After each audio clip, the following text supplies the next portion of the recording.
Kubasi taking aim, all spilled by Lemons, and Spain take the lead late on. Mikel Merino ስፔን ቤልጂየምን በማሸነፍ ወደ ግማሽ ፍጻሜው አልፋለች። በግማሽ ፍጻሜው ደግሞ ከጎረቤቷ ፈረንሳይ ጋር ትገናኛለች። የሁለቱ ሀገራት መገናኘት ደግሞ ከወዲሁ ትኩረትን ስቧል። ስፔንና ፈረንሳይ በግማሽ ፍጻሜው መገናኘታቸውን ተከትሎ በርካታ አዳዲስ ጉዳዮችም እየተሰሙ ይገኛል። ፈረንሳይ የ2024ቱን የአውሮፓ ዋንጫ ሽንፈት ለመበቀል ወደ ሜዳ እንደምትገባ ቢገለጽም ስፔኖች ደግሞ የ2024ቱን ድላቸውን ለማስቀጠል ወደ ሜዳ እንደሚገቡም ይጠበቃል። የሁለቱ ሀገራት ግንኙነት በታሪክ ምን ይመስላል? ሰላም የጎልደን ስፖርት ቤተሰቦች፣ በዛሬው ጥንቅራችን የዓለም ዋንጫ የሩብ ፍጻሜ ጨዋታዎችን እንመለከታለን። በቀጣይ በግማሽ ፍጻሜ የሚደረጉ ፍልሚያዎች ውስጥ ምን አንድምታ አላቸው የሚለውን ነገር የምንመለከት ይሆናል። አብራችሁን ስትሆኑ ደስ ይለናል። ላይክ፣ ሼር፣ ሰብስክራይብ በማድረግ ደግሞ ቤተሰብ መሆናችሁን አትርሱ። ትላንት ምሽት በተደረገው አንድ የሩብ ፍጻሜ ጨዋታ ስፔን ቤልጂየምን በማሸነፍ ወደ ግማሽ ፍጻሜ አልፋለች። በዘንድሮው የ2026ቱ የዓለም ዋንጫ አሁንም አስገራሚ ውጤቶች እየተመዘገቡ ቀጥለዋል። በዓለም ዋንጫው እንግዲህ የሩብ ፍጻሜ ጨዋታ ስፔን ቤልጂየምን 2-1 በሆነ ውጤቱ ማሸነፍ ግማሽ ፍጻሜውን ተቀላቅላለች። የስፔንን ግቦች ፋቢያን ሩይዝ እና ሚኬል መሪኖ አስቆጥሯል። በሎስ አንጀለስ ስቴዲየም በተካሄደው ጨዋታ ቻርለስ ዲ ካትለር ለቤልጂየም ብቸኛዋን ግብ አስቆጥሯል። ስፔን በዘንድሮው ውድድር ግብ ሲቆጠርባት በዚህ ጨዋታ ለመጀመሪያ ጊዜ ነው። ትላንትና እንግዲህ ጨዋታው ስፔን መምራት ብትችልም የመጀመሪያው አጋማሽ ሊጠናቀቅ ሲል ቤልጂየሞች ጎል አስቆጥረው አቻ መሆን ችለው ነበር። ከዛ በኋላ ጨዋታው ሊጠናቀቅ ደቂቃዎች ሲቀሩት ተቀይሮ የገባው የአርሰናሉ ሚኬል መሪኖ እንደባለፈው ጨዋታው ሁሉ ጎል አስቆጥሮ ስፔንን አሸናፊ አድርጓል። ሚኬል መሪኖ እንግዲህ ስፔን ከፖርቹጋል ጋር ባደረጉት የ16ቱ ጨዋታ ጎል አስቆጥሮ ስፔን አሸናፊ እንድትሆን ማድረግ ችለው ነበር። አሁንም በድጋሚ በዚህ ጨዋታ ላይ እንግዲህ ጎል አስቆጥሮ ተቀይሮ ገብቶ ጎል አስቆጥሮ ስፔን ቤልጂየምን አሸንፋ ወደ ግማሽ ፍጻሜ እንድታልፍ አድርጓል። ስፔን ቤልጂየምን ማሸነፏን ተከትሎ እንግዲህ በግማሽ ፍጻሜው ትላንትና ሞሮኮን ያሸነፈችውን ፈረንሳይን የምትገጥም ነው የሚሆነው። ሁለቱ ሀገራት እንግዲህ በተለያዩ ዓለም አቀፍ መድረኮች ተገናኝተዋል። ሁለቱ ሀገራት እንግዲህ ጎረቤታሞች ናቸው። ከዛ ባሻገርም ደግሞ ትልቅ የሆነ ታሪካዊ ፍልሚያ ያላቸው ሀገራት ናቸውና ከፍጻሜው በፊት ፍጻሜ የሆነ ጨዋታ እንደሚደረግም የተጠበቀ ይገኛል። በ2026ቱ 23ኛው የዓለም ዋንጫ ፈረንሳይና ስፔን በግማሽ ፍጻሜው መገናኘታቸው በአውሮፓ ብቻ ሳይሆን በዓለም እግር ኳስ ታሪክ ውስጥ ካሉ ታላላቅና ጨራሽ የጎረቤታሞች ፍልሚያዎች አንዱ በድጋሚ ስለመቀስቀሱ እየተነገረ ነው የሚገኘው። ሁለቱ ሀገራት ከዚህ በፊት በትላልቅ መድረኮች በዓለም ዋንጫና በአውሮፓ ዋንጫ ያደረጓቸው ጨዋታዎች በታሪካዊ አጋጣሚዎች፣ በበቀል ስሜቶችና እግር ኳስን በለወጡ ክስተቶች የተሞሉ ናቸው።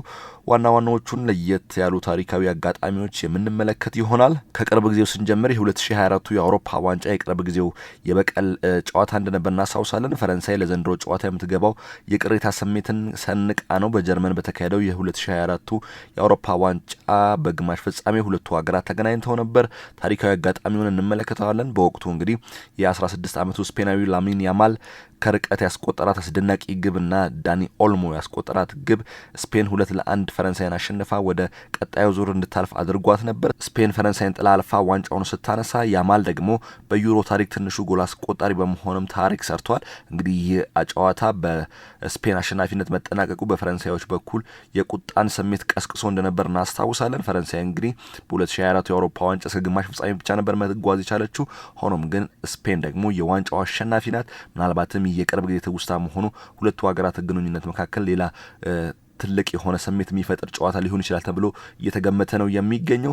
ሌላኛውን ታሪካዊ አጋጣሚ ስንመለከት ደግሞ የ2006ቱ ዓለም ዋንጫ የዚዳን አልፎ ማለፍና የስፔን ትምህርትን እንመለከታለን። በዓለም ዋንጫው መድረክ እንግዲህ ካገኟቸው ጨዋታዎች እጅግ የማይረሳው በጀርመን የ2006ቱ ዓለም ዋንጫ በ16ቱ ዙር የተገናኙት ሁለቱ ሀገራት አጋጣሚንም እናነሳለን። ታሪካዊ አጋጣሚው እንግዲህ ይህንን ይመስል ነበር።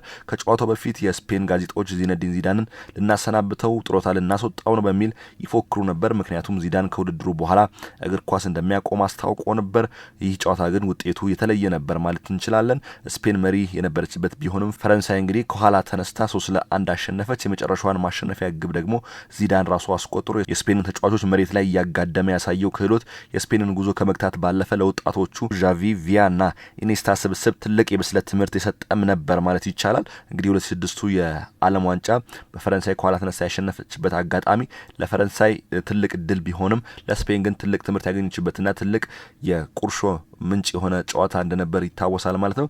የአጋጣሚ እንግዲህ ሁለቱ ሀገራት ያገናኝ ትልቅ መድረክ ጨዋታ ነበር ማለት ነው። ሌላኛው ደግሞ የ1984 የአውሮፓ ዋንጫ ነው። የፕላቲኒ ድንቅ ብቃትና የበረኛው ስህተት የታየበት ጨዋታ ነበር። ፈረንሳይ የመጀመሪያውን ትልቅ ዓለም አቀፍ ዋንጫ ያነሳችው ስፔንን ፍጻሜ ላይ አሸንፋ ነው። ታሪካዊ አጋጣሚው ይህንን ይመስል ነበር። በፈረንሳይ አስተናጋጅነት በተደረገው የ1984 ዩሮ ፍጻሜ ፈረንሳይ 2-0 አሸንፋለች። በዚህ ጨዋታ ላይ ፈረንሳዊ ሚሼል ፕላቲኒ በቅጣት ምት ያስቆጠራት ግብ የስፔኑ ግብ ጠባቂ ሉዊስ አርኮናዳ በብብቱ ስር ያሳለፋት ታሪካዊ ስህተት ዛሬም ድረስ በእግር ኳስ ታሪክ ውስጥ በክፉ ይታወሳል። ፕላቲኒ በዚያ ውድድር 9 ጎሎችን አስቆጥሮ የነበረ ሲሆን ይህም እስከዛሬ ያልተሰበረ የአውሮፓ ዋንጫ ክብረ ወሰን ሆኖ ተመዝግቧል።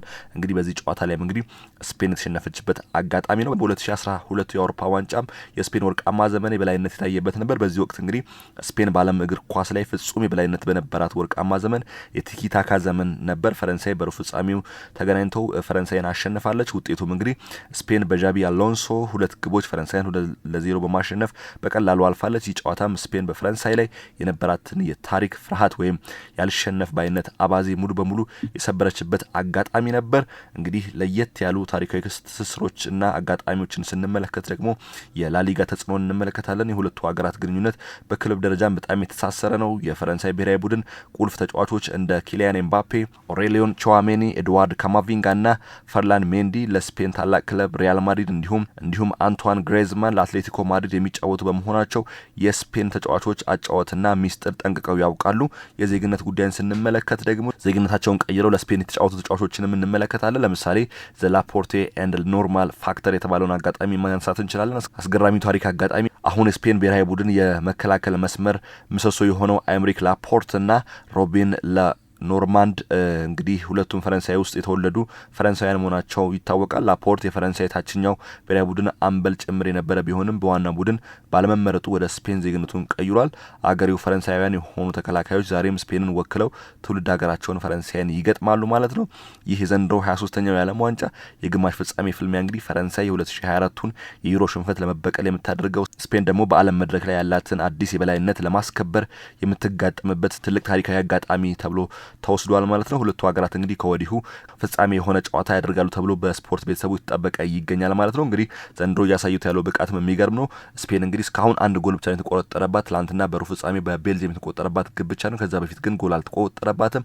ፈረንሳይ ደግሞ በአንጻሩ በርካታ ግቦችን እያስቆጠረች ነው የምትገኘውና የሁለቱ ሀገራት መገናኘት ምናልባትም ግማሽ ፍጻሜውን እጅግ ተጠባቂ አድርጎታል ማለት ነው። ፈረንሳይ ከስፔን በግማሽ ፍጻሜው ከአንድ ቀን በኋላ እንግዲህ ምሽት 4 ሰዓት ላይ የሚገናኝ